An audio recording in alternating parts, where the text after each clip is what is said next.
So I'm going to be joined on the next panel by Haley Moog and Chad Lewis, who are wonderful partners on the RAFT. And I'm going to let them introduce themselves. And I think you're really going to enjoy their presentations. I have just a few slides to quickly share with you about an interesting concept that we've been discussing lately on the RAFT. Could you advance to the next slide, please, Judy? Thanks. And that's rethinking the tragedy of the resilience commons, we call it. I know that I did, and I think many of you all probably were taught in classes, the tragedy of the commons, right? When everybody's in charge of the resources, we'll just exploit them into nothingness, and it's not individually owned. So we're rethinking that and turning it on its head a little bit. So could you switch to the next slide, please, Judy? Thanks. So what's meant by the commons? Well, typically we think of natural resources, cultural resources that are shared by many people, right? And I think you need to hit the button a couple of times there, JD. As you can see, we often talk about the coastal resources. But today, we often expand that to include human resources and community services. And that's the way that we approach it with the RAFT, that it's an expanded concept of what is the commons as we work on resilience. Okay, next slide.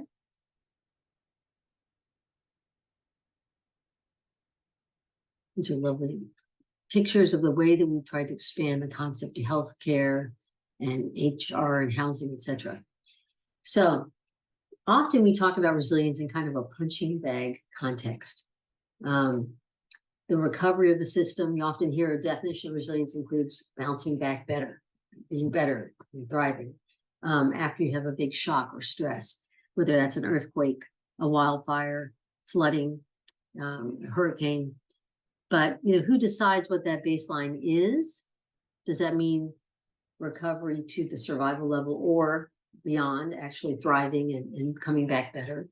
Is that good enough when we're talking about future scenarios? And what about when that baseline changes? I mean, I think our baseline is changing in light of ever increasing climate risk. Jess Whitehead can talk to us about that better than anybody. I've just been involved in the latest NCA efforts. So, okay, next slide. All right, and who is responsible for resilience in the community? They're all different aspects, and that's why we involve as broad an array of participants as we can into the RAFT. I saw Lisa is here from the Northern Neck. Economic development was a key part of that discussion in the Northern Neck when we were there too, and it is as well. It was in the Middle Peninsula, now in Hopewell and Petersburg. But not as many people focus on the social resilience as they do the traditional environmental and economic resilience. So we try to incorporate all of the above. Next slide, please.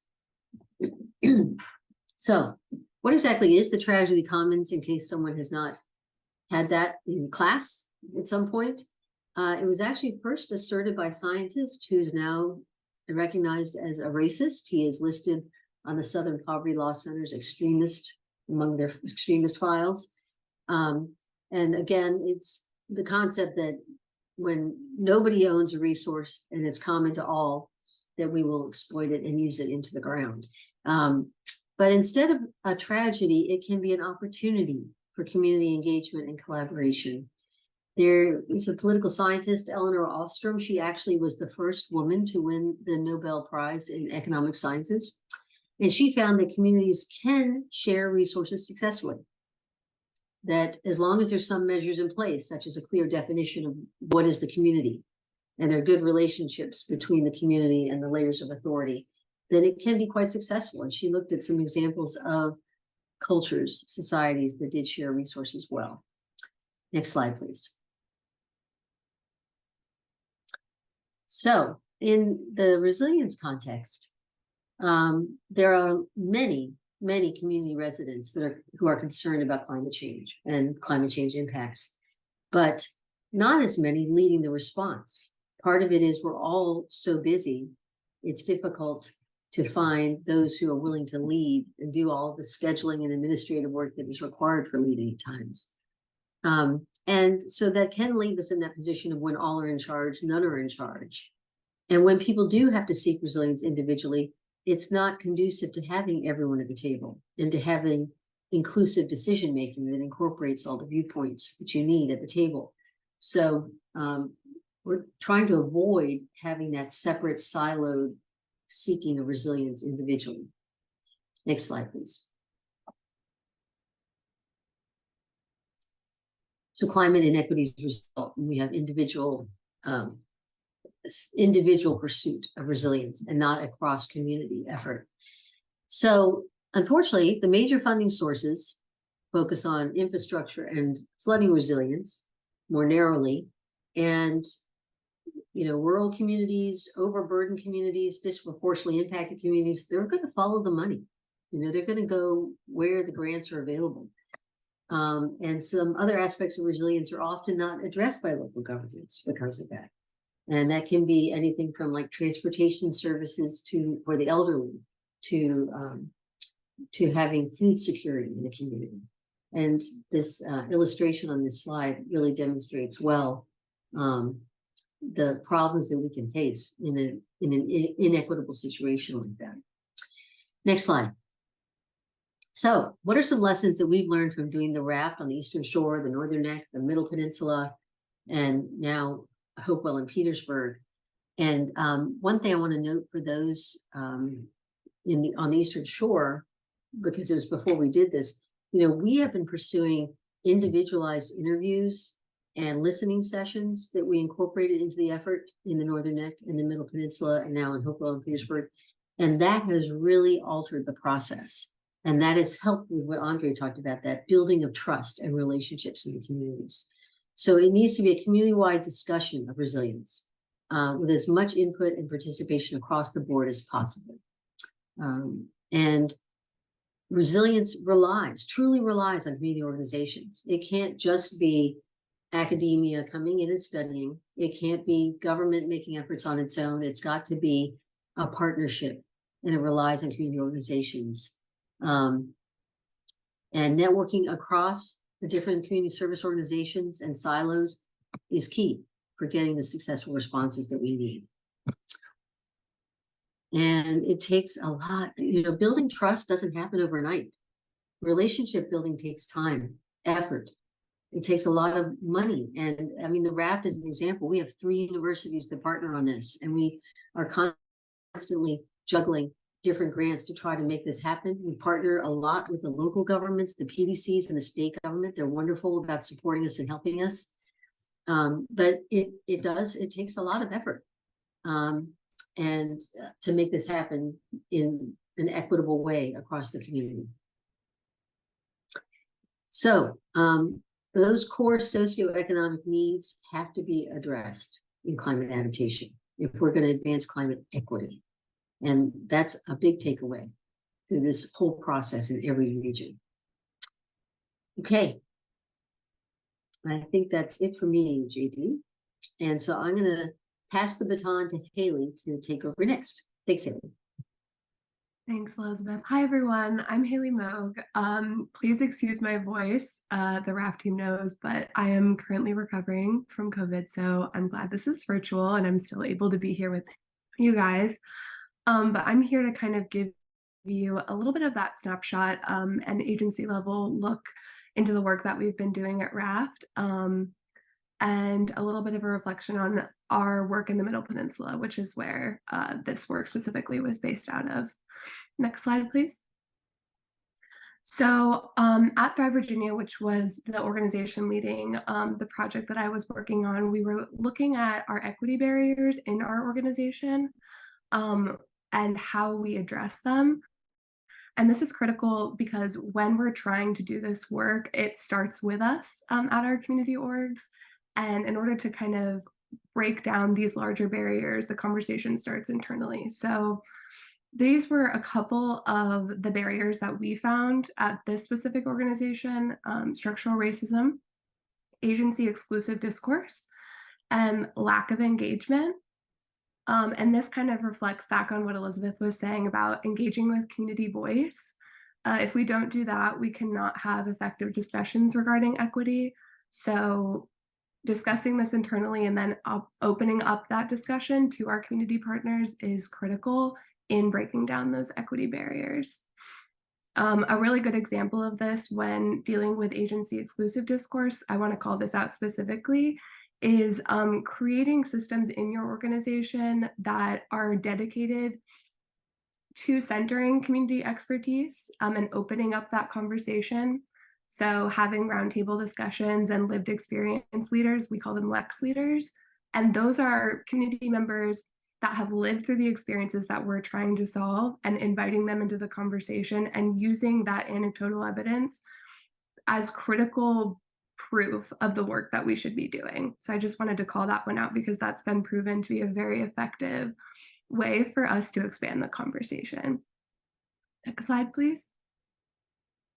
So a resiliency snapshot, King and Queen County, a very near and dear county to my heart. I know there's a lot of people on this workshop that work in this county and understand a lot of its nuances, but this is kind of how breaking down me-centered community voice in our resiliency planning. You can see the barriers in this specific county, geography and transit. I know we all talk about transit a lot as a huge barrier in these bigger rural counties. King and Queen County is the longest county in Virginia at almost 80 miles. So that's a really long county when you're talking about driving from one end to the other. Lack of technology, lack of resources regarding health and wellness, lack of family resources, food access and insecurity, and employment. And then our solutions: educational opportunities, increased collaboration, safe community spaces, and increased access points for fresh food and medicine. So this roundtable discussion that we had in King and Queen County, these were the exact points that these community members came to us with, which was a really cool opportunity to listen. And the community gave us the answers that we were looking for. They told us exactly what we needed to do in order to help them, and it's our job to listen to those voices. Next slide, please. Okay, so how did RAFT help us do this?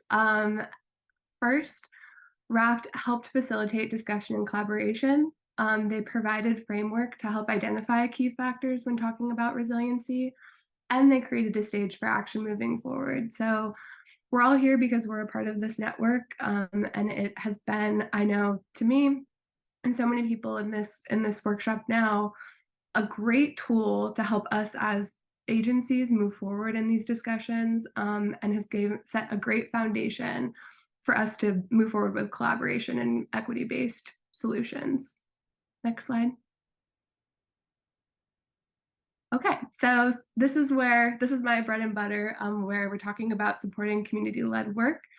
This was a project in King and Queen County that was funded by RAFT, that was led through community-based discussion and plans centered around that. So you can kind of see the chain of work here. Feedback led from our community needs assessment and our roundtable discussions led to partnerships with a local nonprofit, grant development and being awarded that grant. And then we broke ground on a community farm in King and Queen County. And I'm really excited to share that this project that was started last year had an extremely successful first year of implementation, and we are still outputting poundage of fresh produce to King and Queen directly through our community channels, and it's over 2,000 pounds. So truly a large impact for such a small organization, and what just started out as a seed, pun intended, of an idea has really been given the platform to grow. Next slide, please. So looking ahead, the Regional Resilience Equity Work Groups, or RRU, I am honored to be one of the co-leads of the food security work group. I know my partner Jay Grebe is also on this call as the other co-lead. And there's some other co-leads on this call and members of the food security subgroup. You can see them listed on the side there to the right. But this is kind of how we approached how we want to continue RAFT now that we're not in our implementation stage. We're kind of in our post-implementation and into our work now, and how we want to take these discussions and expand them. So when looking at how we wanted to discuss continuing equity work in the food security space in this region, when brainstorming, we broke it down into these kind of key points where we wanted to be doing agency level collaboration that wasn't just discussion, because I know we all do a lot of talking, and we love to talk, but it's what's really great is when those conversations can become partnerships. And that's actually what has been happening in the food access or the food security work group. So you can see the agency level collaboration where we're working on networking, but we're also developing pathways to funding opportunities, sharing ideas, and partnering together, which is not something we would have been able to do without the foundation that RAFT has provided. And then our outward facing work, our community facing initiatives, we really wanted to focus on food distribution. We are dealing with a true commodity when talking about food. And so we're kind of lucky enough to be able to track our outcomes that way. And that was something we really wanted to focus on within our subgroup. And then education opportunities, which when dealing with food security, it's critical to discuss all of that within the context of equity and socioeconomic factors. And so we really wanted to continue to invite conversations surrounding that within our community. Next slide. Oh, sorry. Now I'm gonna let Chad Lewis, a colleague, take over and explain his side of things. All right, good morning, y'all. My name is Chad Lewis. I use he, him pronouns. I'm the Community Resilience Coordinator at the Haven Shelter and Services Incorporated. I guess I want to start by kind of setting the stage a little bit. I want to talk a little bit about what the Haven is and what the Haven does, and how its work in the field of intimate partner violence and sexual violence connects to these larger conversations about inequity, and then talk a little bit about the collaboration between the Haven and RAFT and other collaborative partnerships that the Haven has developed as a result of engagement with RAFT. So I'll start by talking about the Haven. We're a nonprofit organization that serves people in Essex County and the Northern Neck who've experienced intimate partner violence or sexual violence. We provide a variety of services. We have advocacy services, we have crisis hotline services, we have emergency shelter services, services for survivors of intimate partner violence and sexual violence who speak Spanish. We provide social support services. Any resource that a survivor of intimate partner violence or sexual violence may need, any system that a survivor of intimate partner violence or sexual violence may come in contact with, the Haven is there to support them in attaining that resource or navigating that system. And our services also include a relatively new service within the past 10 years or so, or at least it's only been professionalized within the last 10 years or so. And that service is prevention services. And that's specifically the prevention of intimate partner violence and sexual violence before they are perpetrated. And so when we talk about preventing intimate partner violence and sexual violence before they are perpetrated, we have to talk about what is the root of violence. And the root of violence is power and control. Violence is based on power and control, specifically when a person or a group of people has power over another person or another group of people, and they use that power to control them. Most of the time, we talk about power and control on an interpersonal level when we talk about intimate partner violence and sexual violence. But it's important to recognize that our interpersonal relationships are a reflection of our community relationships, a reflection of our societal relationships, and all of those things are intertwined. So in order to prevent violence before violence is perpetrated, we have to move beyond the relationship level and look toward the community level. We have to ask what in our communities gives a person or a group of people power over another person or another group of people. We have to ask, where's the inequity in the distribution of power and in the distribution of resources? How can we dismantle that inequity, and how can we build resilience in its place?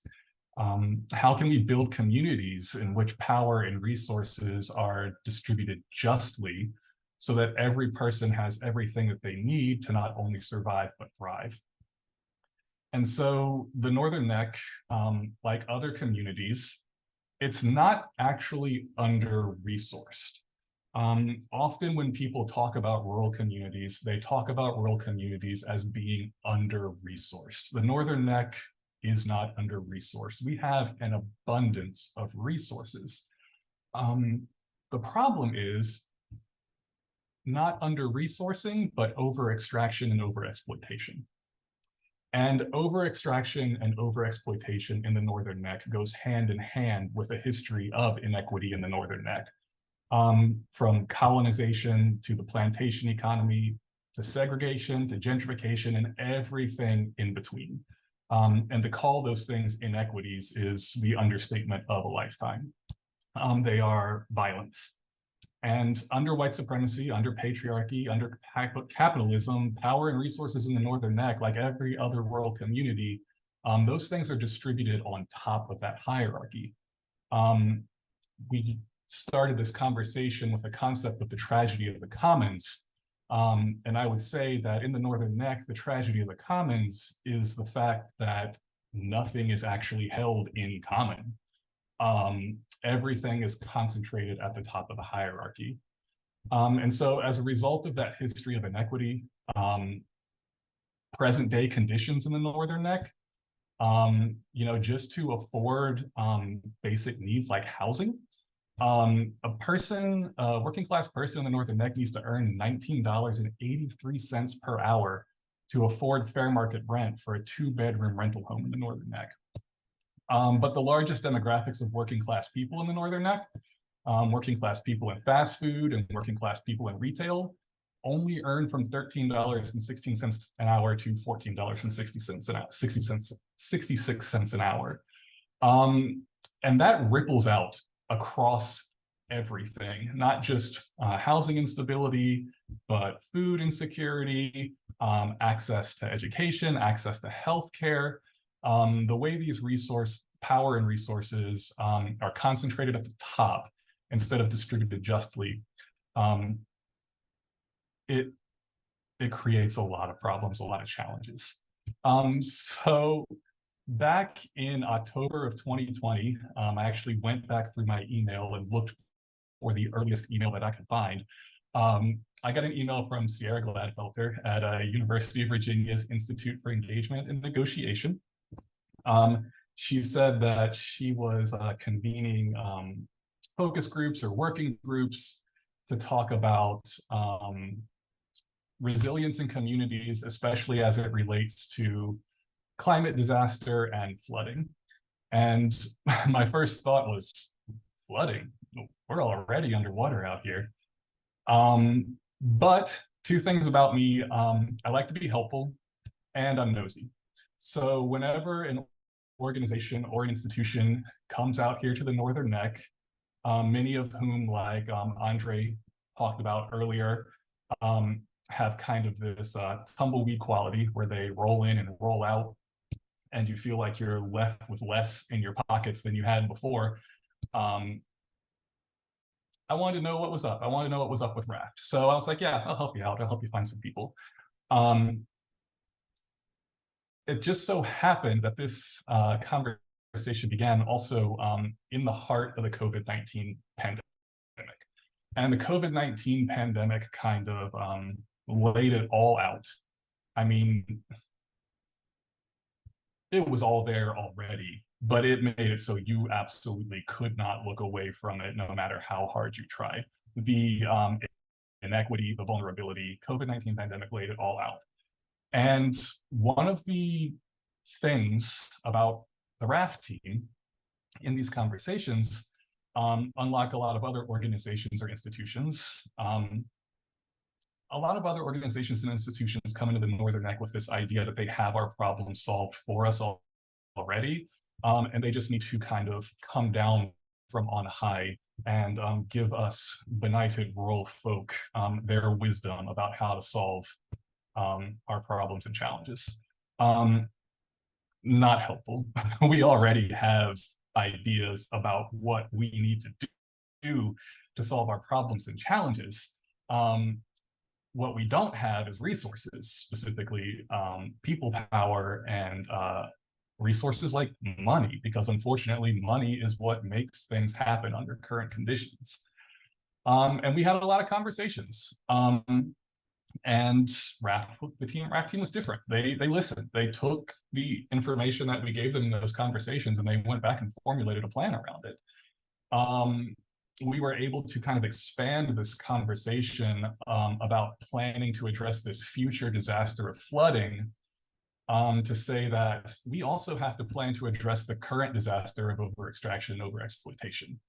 Because down the road, if a flood were to occur, just like COVID-19 exacerbated these already existing inequities and vulnerabilities, a flood will do the same thing. And so the RAFT team has been really helpful over the past 3 years in kind of meeting that need for power and resources.